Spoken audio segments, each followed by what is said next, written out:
Welcome to Through My Eyes, our series of interviews with Vietnam veterans. Back in 2019, I did a series of interviews with Little Falls Vietnam veterans. We did 13 of those until we were interrupted by COVID. I had hoped to restart it, but one thing led to another, and it just never happened. Very recently, I reviewed some of those interviews, and I was very pleased to see that on average they got about 10,000 views. So I thought, let's restart this thing.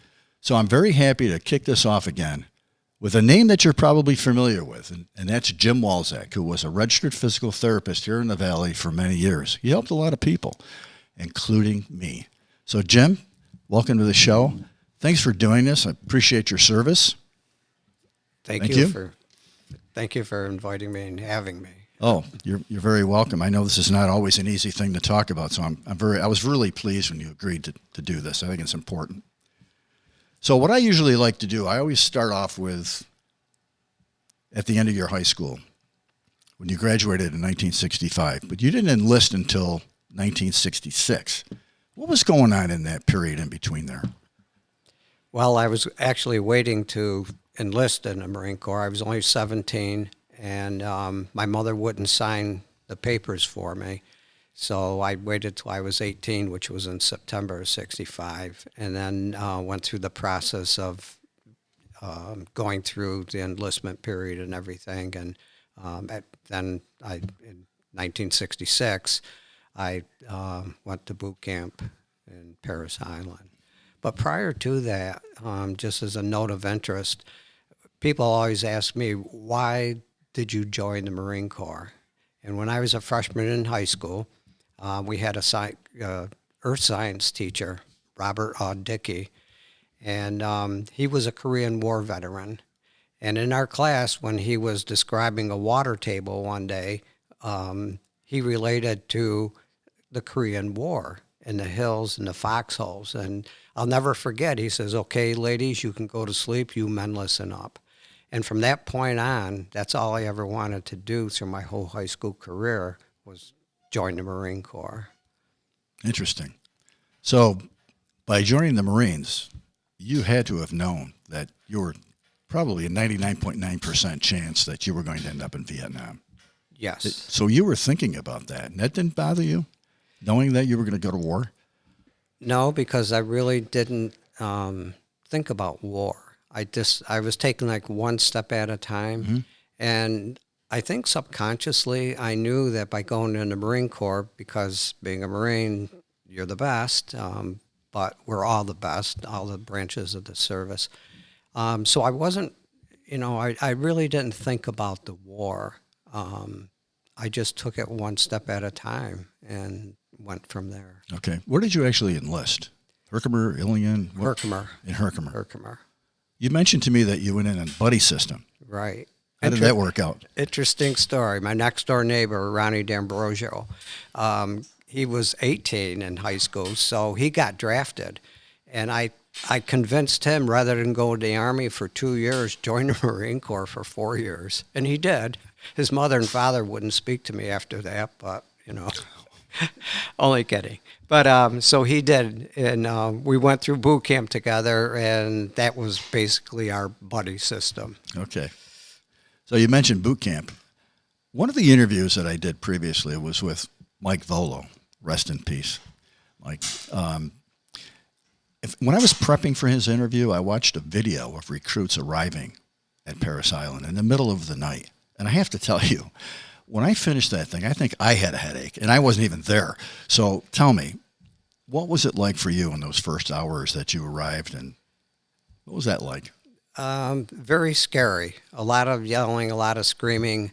But it was, thinking back of what they were trying to do, it was to eliminate any human aspect part of you and to start you in the form of training and listening to commands, even though you didn't understand what they might be. So it was the first couple of days was sleep deprivation, minimum, they fed us, but it was all this point of getting rid of any civilian aspect of you and starting that process of becoming a Marine.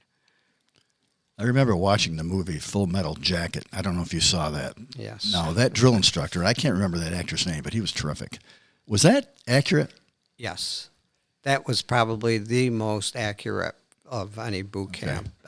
And back then, they had no barriers as far as language or physical contact with recruits. That was just part of what the training was. So was your DI as colorful as the guy in Full Metal Jacket? Very much so. He might have watched a movie or knew Lee Emery, who was the DI. That's his name, yeah, right? Yeah. So, and Lee Emery was a Marine too. So Right.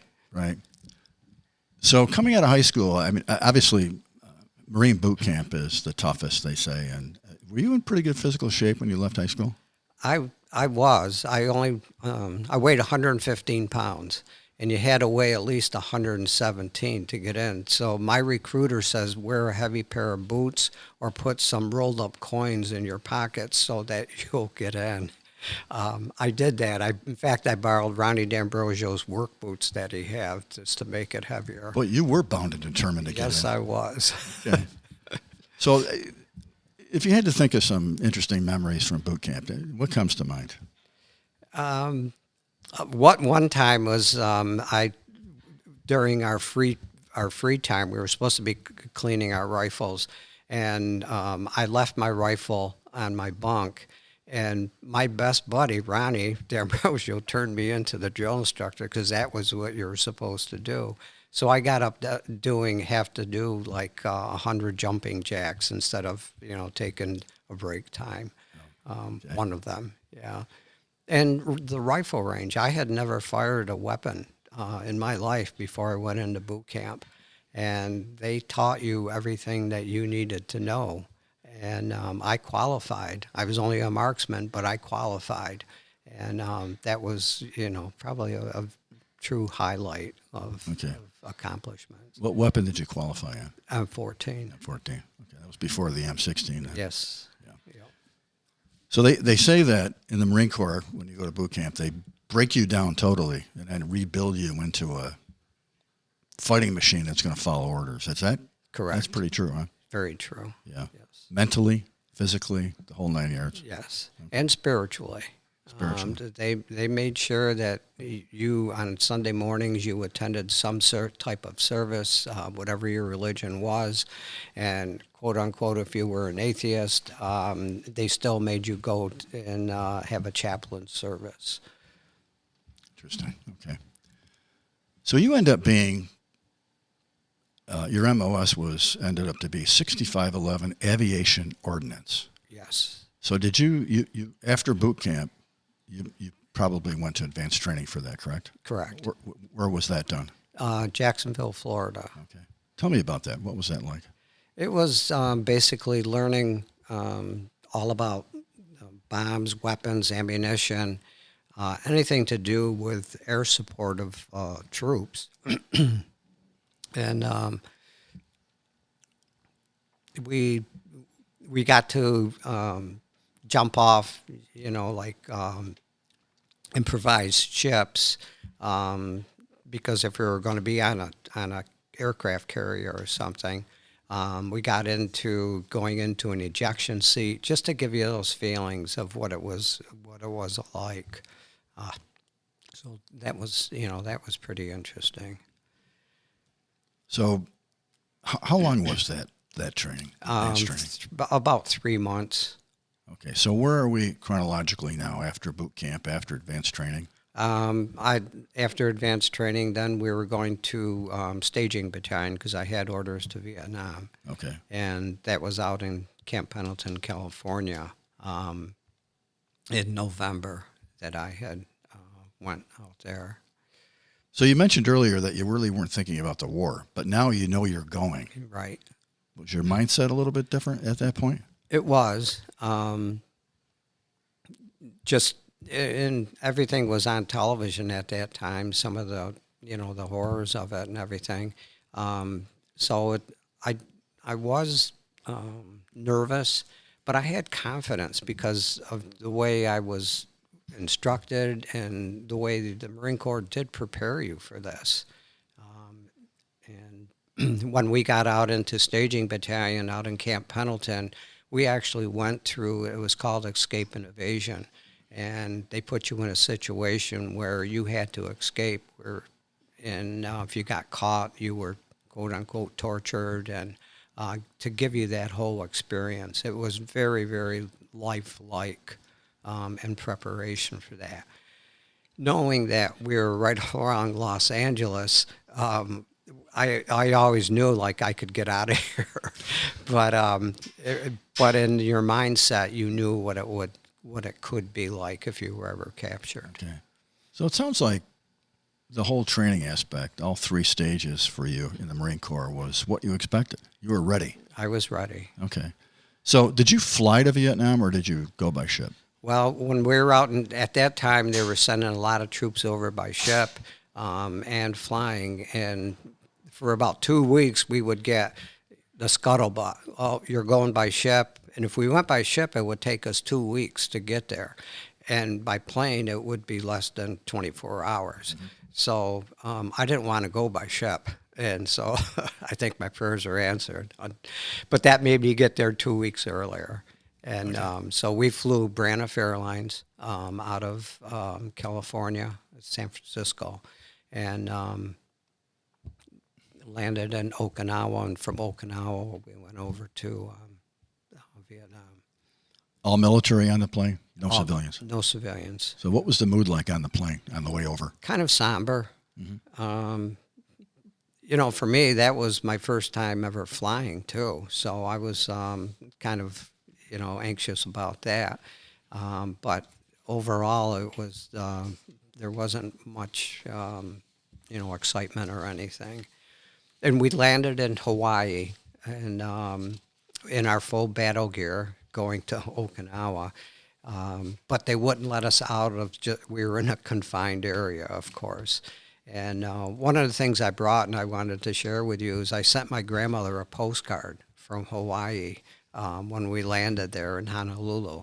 And I still have that. When she passed away, she had kept it over all those years, and I have that. So that was, interesting. So how did your family feel when you left? Did you have to leave after your advanced training after you got your orders for Vietnam? You had to leave. We had to leave, yeah. So what was the family reaction? It was pretty low-keyed. Mm-hmm. My mother, my dad passed away when I was a sophomore in high school, so my mother kind of raised us kids. And she was, very calm. She was nervous, but she didn't confront me with, why did you do this, or why are you going? In fact, she was very supportive. So you were stationed at Da Nang. Right. Did you fly directly to Da Nang, or was there a stop in Vietnam on the way to Da Nang? No, it was directly from Okinawa to Da Nang. Okay. Yeah. So when that plane door opened and you stepped out, what was that like? What was your first impression of the country? It wasn't very hot or anything, and I expected to be like a jungle situation, mm-hmm. but it was very mountainous from what I was seeing coming off of the plane. And there were, sort of like boot camp, because there were people there. You had your orders where you were going, and then they had people that took you right from that spot to where you were. We went to headquarters battalion and then got dispersed from there. Okay. So Da Nang is in the northern part of Vietnam, right on the coast. It's what's in what was known as I Corps. The country was divided militarily in 4 sections. This is I Corps. So that was, like you said, mountainous. What was the air base? Tell me about the Da Nang air base itself. From what I understand, it was large. It was big. It was, yes. Okay. The Air Force had the majority of it, and the Marine Corps had a lesser part of it because they had bases in Chulai and other areas. But there was, constant, jets flying out and in all of the time. And about 5 miles from us, it was called Marble Mountain. and that was a helicopter squadron. So we also supplied them with ammunition, and at times would fly with them up north to like Phu Dong Han. That was the farthest up north I ever Okay. went. Okay. So what were the first few days like after you got there? What did you do? Started right in, first they put me what we called was a bomb dump, and where the ships, you would get bombs that came off of the ships, and you would put fuses and fins on them and get them ready and send them to the flight line. That was, you worked probably 12 hours a day, and they were putting out enormous amount of ordnance every single day. And the first, within the first couple of, it wasn't even 2 weeks, I don't recall now, but that we got, mortared, and some of the guys that had been there, they says, "Welcome to Vietnam," and because that was you always heard that frantic call of incoming, and you got to go and get into the place where you called protection, Okay. a bunker. I read a little bit about that air base, and I find it ironic that the French originally had it. Then during World War II, the Japanese took it over. The United States bombed the Japanese there, and then the United States took it over during this war, and we're bombing North Vietnam and South Vietnam. It's interesting the way history twists and turns. But anyway, so you were in the Marine Air Group 11.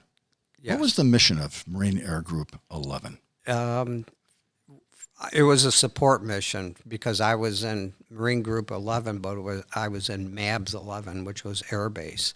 And that was, truly supplying bombs and ammunition to the planes. We didn't do anything on the flight deck at all.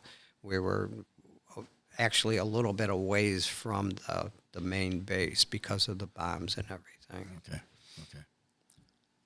So, typical day. From the time you woke up in the morning, what was that? Tell me what you did. Average day. Average day, we'd get up.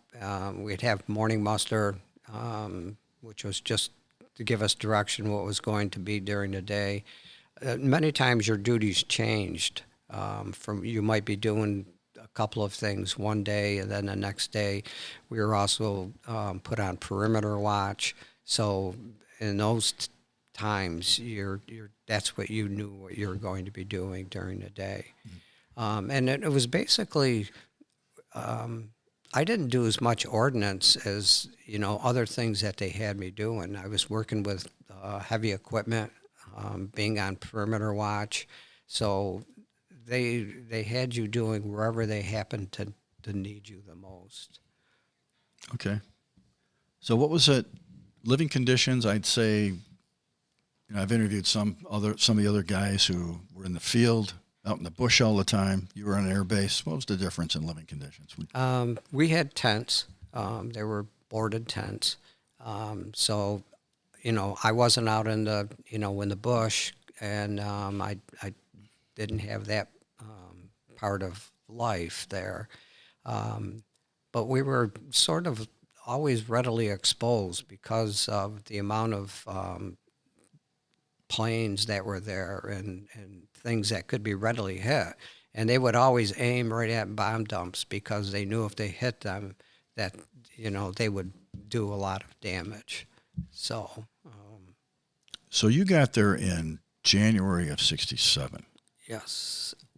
How long did it take before you went through one of those rocket attacks or mortar attacks? It was within the first 2 weeks. Okay. What was that like? Very scary. And it always happened at night. And so you'd grab whatever you had. We'd grab, rifle, helmet, and run into the bunkers. And that was pretty scary because you could hear everything coming in, thumping around, and just, praying that it would stop. And it was pretty frightful. Anybody get hurt? Yeah, we had some guys that were on the way to a bunker, or they were out in the field trying to get to a bunker. we had casualties. Had a couple of guys right in our unit that got killed over. You lose any friends of yours? Um, I'll say that acquaintances more than friends. Yeah. Okay. So, other than being in ordnance, did you have any other combat experiences? Like I said, we did a lot of. They put you wherever you needed. I was working on heavy equipment too, and you had to travel throughout the whole Da Nang area to try to get things to keep your equipment running because we didn't have them. But maybe another unit had it, or you could bargain with the Air Force because the Air Force had pretty much everything. So I did a lot of on the outskirts of Da Nang, trying to scrounge things up to keep our equipment going. Stealing stuff Yeah, for your own use? just about. So what sort of weapon did you carry? M14. M14. We did get M16s. I think it was around August or September of '67, and we actually had to go out while we fam fired them and got used to using them. So it was that was sort of a change because you were so readily trained with the 14, and the 16 was basically the same but different. I know I've heard a lot of stories about the M16, and a lot of the guys felt that it was like a toy gun compared to the M14. M14, it was so different and light and firepower. You had much more firepower with that. So, when's the first time you had to fire it at the enemy in a firefight? Probably within a month that I was there. Tell me about the first time that happened. We were on a perimeter at night, and we got right outside of the base. It was called Dog Patch. It was a village, and we were always getting sniper attacks from at that point. So we would, defending our position, fire back. And it's at nighttime. You're looking at flashes of muzzle velocity and things, and trying to fire back at them. That was, the first time, and it was like, this isn't the rifle range anymore. You're actually shooting at somebody. But you did it, and again, because I think it's human instinct of survival. Someone trying to overtake you. This happened a lot for you? Yes, yeah. What was the worst one? The Tet Offensive. Okay, so we're into January '68, right? Yes, yeah. And I know at that point, aside from these firefights, the base was bombed heavily as well. So tell me what that was like during Tet. I was actually supposed to be going home in the first part of January. And when Tet started, they stopped off flights out of country and put people where they needed it. So I remember writing my mom a letter saying I'll be home like in 2 weeks. And that was in the beginning of January, because plan was go to San Francisco, go through your whatever you had to do there, and then fly home. And so after that, I didn't even write letters because nothing was leaving country. We weren't getting any mail in country either. So I felt, so upset for my mom because I would get letters from her almost every single day, a short note. And just thinking of what she was going through because, they showed so much. We got rocketed, mortared. We had a 120 millimeter rocket land in front of our hut and never went off. It stuck in the ground. Wow. So we were blessed. Yes. Very blessed. How did you manage to deal with that? I mean, obviously, Marines are prepared. You said the training was terrific, but how did you manage to cope with the stress of all that and the fright? I did a lot of praying before I left Vietnam, my grandmother gave me a statue of our Blessed Mother, and that my father had when he was in World War II. And I carried that with me, not as a good luck charm. I was brought up Catholic. I was an altar boy till I was a junior in high school, and I truly believed in our religion. So I prayed. I prayed the rosary. Whenever we had a chaplain, a service, I made sure somehow I would get there because I felt that was, very, very important, to receive the Eucharist and Holy Communion. So if something were to happen, I felt like God would take care of me. And he did. And his mother did. So were you wounded at any point? No, I had a gas explosion go off, and it affected my ear. I had the gasoline explode, and it landed on me. So I had hearing loss, and I did write I brought a letter, just some of the memorabilia that I had, and so that you could see it. And I mentioned it in that letter that that's what happened. And this was in December, and but I went and had it evaluated. They took me to an aid station, and they did say that I had, probably permanent hearing loss. But I was never wounded, shot, Okay. like that. Well, that's good. What were holidays like for you over there? Christmas, Thanksgiving?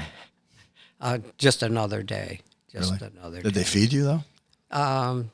No. Nothing special? No. No turkey? No turkey. I remember Christmas in '67. They had a ceasefire, right? And so we had gotten a pallet of beer from somebody stole, and we were going to have a little party, and that night we got rocketed. So that was so much for the ceasefire. So getting back to the Tet Offensive, you mentioned that was the worst time. Were there any? I'm assuming that these were all NVA, North Vietnamese Army. Yes, yeah. Okay. Did they get through the wire at all? Did they actually infiltrate the base at any point? They did, and it was right around the bomb dump because they had to know what we had, in that area. They had anything from a 250-pound to a 2,000-pound bomb. They had napalm, so that was all being stored there. And we had the Air Force also had dogs that would do perimeter watch with us. So they put just about anyone in that had a weapon. You almost had to stop what you were doing otherwise and be out on those areas. So you were fighting these guys who were trying to infiltrate. That had to be a scary, scary thing to go through. That, for me, that was the scariest part because I was thinking, I made it through, 12 months, and now these are the last 3 months. So I was there for another whole month and came back on February 9th. So you're a short timer, and here, Yes. Tet Offensive, and you're wondering, am I going to get out of here alive? Yes. How close did you come?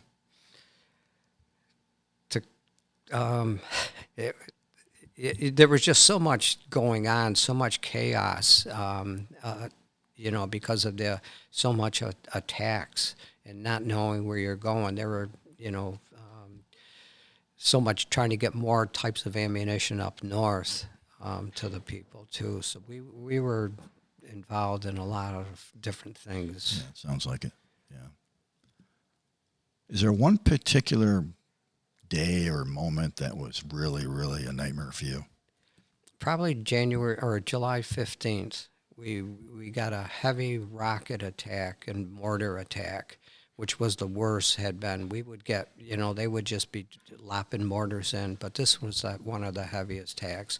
We lost, there was, I think it was, from what I understand, like 20 guys, and we lost 3 in our particular unit, and there was a lot of wounded casualties. And my friend Ronnie D'Ambrosio was stationed in 1st Anti-Tank Battalion, which was just north of us. And he came down the next day and he said, we didn't know if you guys are going to be alive down here because the way they were rocketing and mortaring. And on their patrol, they had seen the North Vietnamese coming down on boats and unloading rockets, and they requested fire upon them, and they were denied. They said, "You sit and watch them." So they sat and watched because that's the way the war was, and launch all of these rockets and mortars. And he came down. He goes, "Man, I'm just glad we didn't. You guys didn't get what we thought you were going to get." Right. Crazy stuff. So throughout that whole period you were there, which I guess was what, 13 months? 13 months. Yeah. Did you get a leave during that time? They sent me. Normally, you would get R&R duty, but we didn't because of our MOS and everything. So they sent us to an aerial mine school in Okinawa for 3 days. We got there, we checked into the class, and checked out within a half an hour time. The guy just says, "You're done, go." So we got to, I did get up to, we went up to Hiroshima, to Peace Park. Those are some memorable times too. I remember watching in a hotel with one of my buddies, Bonanza, and it was in Japanese or whatever. Like, what are we doing here? Ross Cartwright speaking Japanese. Yeah, can you imagine that? That had to be hilarious. Yeah. How about the beaches? China Beach, all that. You never got over the coast? I never got over there. No, really? Then no. The name was right there. It's yeah, close, and it used to be that was in country R&R. Right. I never got over there. Did they at least give you some beers? Oh, we had some beers. Yeah, they would. Like I said, there was people that would drive forklifts and lift up, barbed wire and come out with a pallet of beer. Kept us happy. So when you were there, I know a lot of the protests of the Vietnam War were mostly 69, 70, but there was some things going on. Did you hear what was going on in the United States about being an unpopular war? How did that impact you? It made us very angry, me included, because of we're over there, defending our country or doing what our country wanted us to do. Yeah. And to see those reactions, and then we had people that, we call them new guys coming in and describing everything that they were going through and trying to get, through the country on airplanes and everything. And it wasn't, back then you had to travel in uniform. You couldn't travel in civilian clothes. Yeah, so they couldn't hide. We couldn't hide. Yeah. So did you buy into the theory of that you were serving there to save the Vietnamese people from communism? Was that in your head at all? It was, I don't know how much I bought into it. It was more or less that, I enlisted in the Marine Corps and I was doing what I was told to do. Mm-hmm. And we have a saying, ours is not a question why, ours is only to do or die. And I think we carried that with us. So how did that whole Vietnam experience impact you mentally, physically? It had a great impact, and but in many ways it helped me out because I was able to do things that I probably wouldn't have done without the discipline that I had to have, and knowing that I could do things that I didn't think I could do before because of the training and what they instill in you. Like, for instance? Go to college. Mm. I think I was 178 out of 182 in our class because I didn't care. I wanted to go into Marine Corps. Yeah. But it's interesting you say that because when I was in college, I remember being in class and there were several from time to time, different classes. There were Vietnam veterans in class, and they were the best students. I'll never forget that. Some of them even had the green jacket on and everything. Yeah, but they were the best students. They were serious, they were dedicated, and they were ignoring all the the partying we were doing, and there were demonstrations on campus, all that stuff. They ignored all that.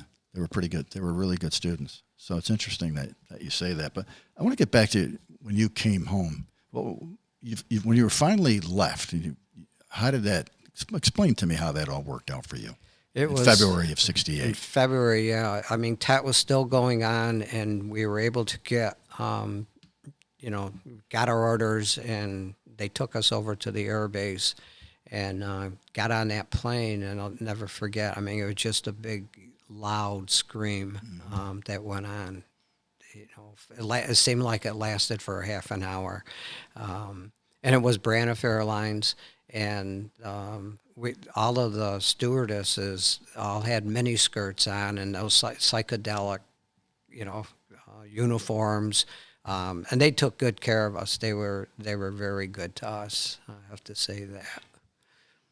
You flew into California again? No, we flew into Okinawa, and then from Okinawa, we flew to San Francisco. Okay. So what was it like getting off the plane? It was interesting, very interesting. Explain, please. Well, again, you've got, when we landed in Okinawa, we had to make sure our uniforms were plastic, and any, ribbons or anything that you were awarded to, you had on, because you were representing the Marine Corps in your country. So when we got off and in San Francisco, and we're going to go and catch our flights out, people were just very rude. Look at you in different ways, give you obscene gestures, shout at you, call you names, and you just kind of stood back and said, "Wow, this isn't very good," But in fact, I think for me, it kind of made me stand up taller and just say, I did this for you, whether you'd realize it or not. You didn't want to grab somebody and punch them? Probably. Yeah, there was a lot of anger, a lot of anger. But on the other hand, there were people that were very kind to you too.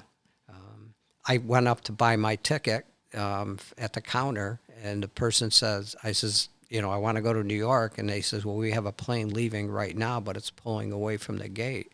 So they said, wait a minute. They brought the plane back to the gate and allowed me to get onto the plane, and they took me down into the center section of the plane, and just before it was ready to take off again, they brought me up and put me in first class. Holy So smokes. that was, I said, for all the bad stuff, there's always a good side to things too. That's the first time I've ever heard that said about it. Yeah. So I got to New York, right, that was a good deal. So you served from 66 to 1970. Yes. So, and you got back to the States in 68. What were the next 2 years like? What did you do? I did a lot of things. Again, it wasn't just, you got an MOS, but it really didn't mean anything. They sent me up to a physical training school in Quantico, Virginia for 4 months. And I came back and I was helping do physical training for the guys that were on base. And I had a master sergeant who was with me over in Vietnam, and he had recommended me for one of the awards I got. And he wanted me to re-enlist. And he told me, he said, I can get you into officer candidate school as a warrant officer, and you'll have the best of both worlds. You won't have the shit of an enlisted man, but you don't have the responsibility of an officer. But I knew they would send me back, and I just couldn't do it. I said, I made it. And because they were rotating you back just about after a year and a half. But because I got that special assignment to Quantico, I got kept a little bit longer. Okay. So you, when you came out, you were a sergeant. Yes. Was your high? What's the progression? And help me understand. How do you go from being a recruit to sergeant? What's it take? It's all based on merit. We didn't take any exams. I think today they take exams, but it was based on your performance. So I made E3 Lance Corporal when I was in Vietnam, and then I made Corporal as well. And then when I got back to the States, I was promoted to Sergeant E5. You mentioned awards. Any medals? Tell me about those. I did get it. It was a Navy Achievement Medal with Combat V for meritorious action that I was involved in around Da Nang for all the time I was over there. So it encompassed the whole experience at Da Yeah. Nang. Okay. Yeah. Okay. So once you got out, or once you got home, rather, I assume you saw your family. What was that like? That was wonderful. They had a big sign in front of our house. Some of the guys on the street were home on leave. I lived on South Washington Street in Herkimer. So we met at the Polish Club in Herkimer. I lived right next door. But we landed at Oneida County Airport. And my mom was there. My uncle Maynard, who was in the Navy, Maynard Blask, he was there. Coach Blask. Coach Blask. Coach Blask, yeah. So it was truly a heartwarming, scene. It was probably about 1 or 2 o'clock in the morning that we finally got home. Okay. So, did your friends or family ask you what it was like, what you had gone through, how it impacted you? Did they talk about it? Was it discussed? Not much, because I wasn't at that point really willing to share a lot. It was a big period of adjustment, and I kept things in because I didn't want to seem vulnerable or weak. And for many, many years, I did that, and it got to a point where I just really decided I need some help. And I think being a physical therapist, I was, people said, well, why did you choose physical therapy? I didn't know what physical therapy was when I got out of the Marine Corps. But in my head, it was like I had enough of destruction. I want to be able to help people. And we would help, again, unload wounded people over in Da Nang when they would come in from the bush and things. So it was, it was just wanting to do something for somebody. And that kind of set the tone in my life. So physical therapy was therapy for you? It was. Very good, yes. Okay. So it sounds like you kept this inside all those years, and it changed you as a person, do you think? Yes. In what way? I didn't want to really deal with it, so I spent I put a lot of time and effort into my, career, working, 8 to 10 hours a day. That was, so I didn't have to think. And then I'd get home and I was doing home stuff, so, but as time went on, I was just having more and more, a lot of anger, a lot of anxiety, overreaction to things. And I'm thinking, this isn't good. Just kind of built up over time then. Yes. Yeah. Was there any particular experience from Vietnam that came back to haunt you? Do you have nightmares or any of the things that people with PTSD go through? Yeah, the whole bombing, the mortaring, the rocketing, the firefights, and being in bunkers. I never realized how it affected me being confined and being claustrophobic. And some things would be happening when, I was in a very tight space, but I didn't know what it was. And then all of a sudden I got, one night I had a real bad nightmare because I was in this little crawl space in my cellar working in and out of it. And it was just like being in a bunker. You would go into those bunkers and there would be snakes or rats. And, you're trying to hide and they're crawling on you and stuff. And it seems to be over time more and more. Fireworks never did bother me until a couple of years ago, and I've had some bad experiences with that too. But Did you need the VA for anything? I did about 5 years ago, and I was diagnosed with PTSD, hearing loss, and so when I went, I wasn't looking for money compensation because what they give you is nothing. But I needed help, and that's what I wanted to do. So after I saw my psychiatrist, he, set me up with a social worker, counselor, and she changed my life. She was just unbelievable. So how do you very feel helpful. now about the whole experience? Any differently? It added to my life, and I think that's what life is about to me. People are put in your life for certain reasons. Things happen in your life for certain reasons, and because of what happened in Vietnam, I was able to have better control over situations, and not become despaired, especially in my work. You know, I think it had more of an effect on my family than it did at work because that was, again, I was in control. But at home, it was, just I would get too anxious, get at the least little thing, get very angry, and but I'm so much better at that now. I do owe it to my first counselor. She was just great. So let's go back to, if we could, the politics of Vietnam. We pull out in '73, and of course in '75, the communists took over South Vietnam. After everything that you went through, how did that make you feel? Sort of disheartening, Mm-hmm. because of the guys. Over 58,000 men and women lost their lives, and you still have over 1,580 people unaccounted for, prisoner of war. That was, that was the very hard part of it.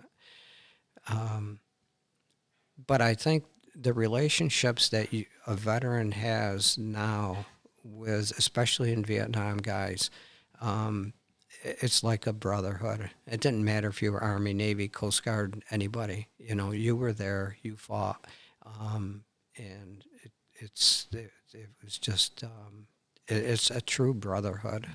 It really is. Have you been to the wall in Yes. Washington? Yeah. Yes, that's very, very moving to me. Been twice, and when I was home on leave just before going over, Brian Burdick, a classmate of mine, he was over in country for 2 weeks and got killed. And I remember him coming back to Herkimer. There was no fanfare, there was no parade, there was nothing. And he was buried at St. Francis de Sales Church, and it was just like this 19-year-old guy just, got killed. And how can nobody even care, other than the family and friends? Yeah. And, Totally different from World War II. right, and after Desert Storm, and, not taking it away from those things because those guys they're in battle too, but, just not a lot of respect. That's one of the things that I always found interesting. It's one of the reasons why I started doing these interviews, because it seems like in the last 5 or 10 years, guys like you have gotten more attention, and they're more willing to come forward and talk about their experience. Although I will say that probably maybe only 60% of the people I asked to do an interview like this actually did, because some of them they just couldn't do it. And I totally understood that. But it just seems like in the last several years you've come forward, and and I think you told me this when we talked on the phone, that it helps you to talk about it. And if people like you had done this sooner, maybe they would have been better off. I don't know. I agree with you 100%.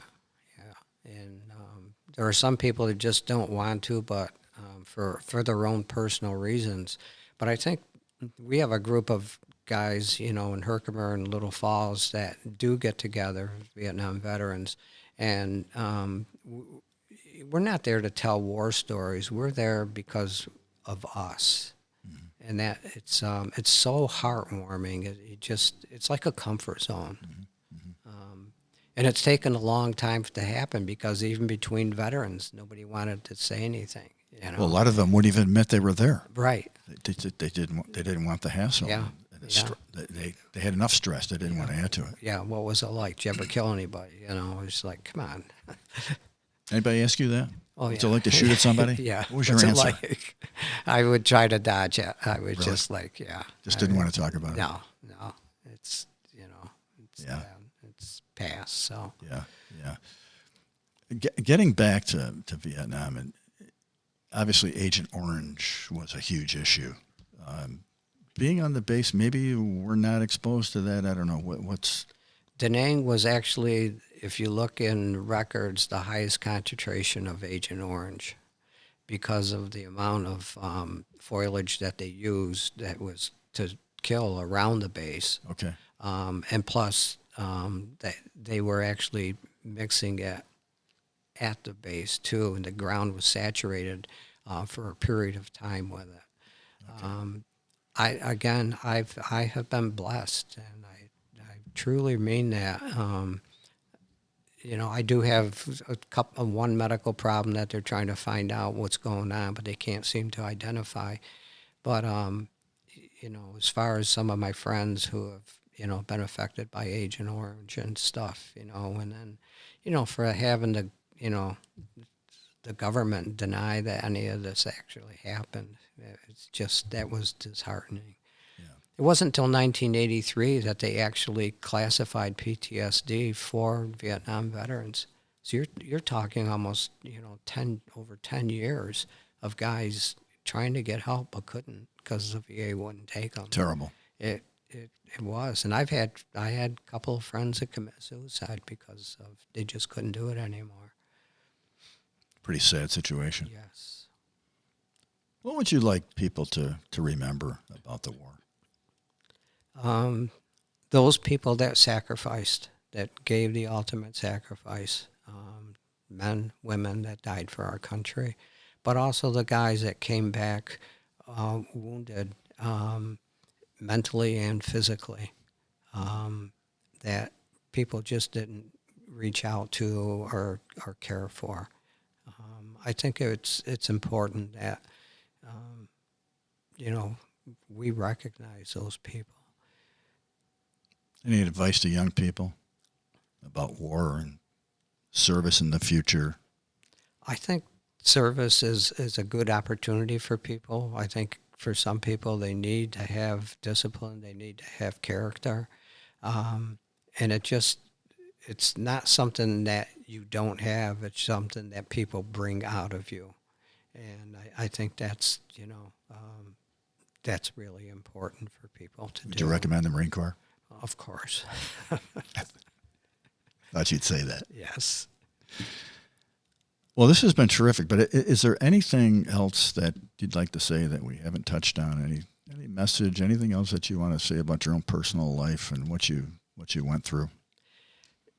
Like I said, when I got out and started, going to college, I started Herkimer Community College, graduated in 73, got accepted at Upstate Medical Center in physical therapy, and they were only taking 16 students at the time. But I said they probably needed a veteran there to kind of equate them out. But so after that, when I started my career, because of my background of leadership, I never worked under another therapist. I was always by myself at different hospitals between Herkimer, Ilion, and Little Falls.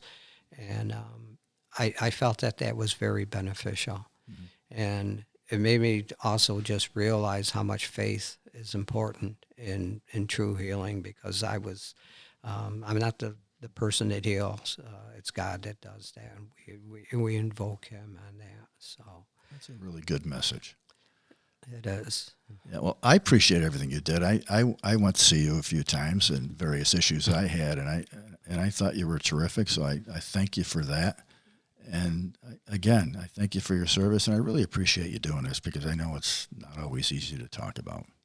So thanks, Jim. You're welcome. Appreciate and it. I admire you and Dave for doing this for veterans, because I think it, especially the Vietnam guys, I think it's a good opportunity to say, you're recognized.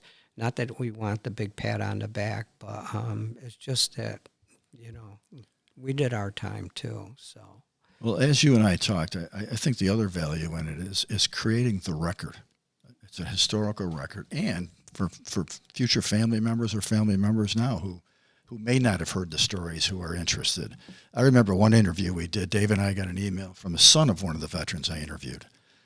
And he was thrilled that he finally heard his father talk about his experience. Yeah. And that choked me up. Yeah. Chokes me up right now. Yeah. No. So I thank you for that. And if there's anybody that you know who would like to come in and do this, and when I first did it, it was limited to Little Falls, but I'm willing to do anyone in the Mohawk Valley, whether it's Frankfort, Fort Plain, Canajoharie, Herkimer, Mohawk, wherever.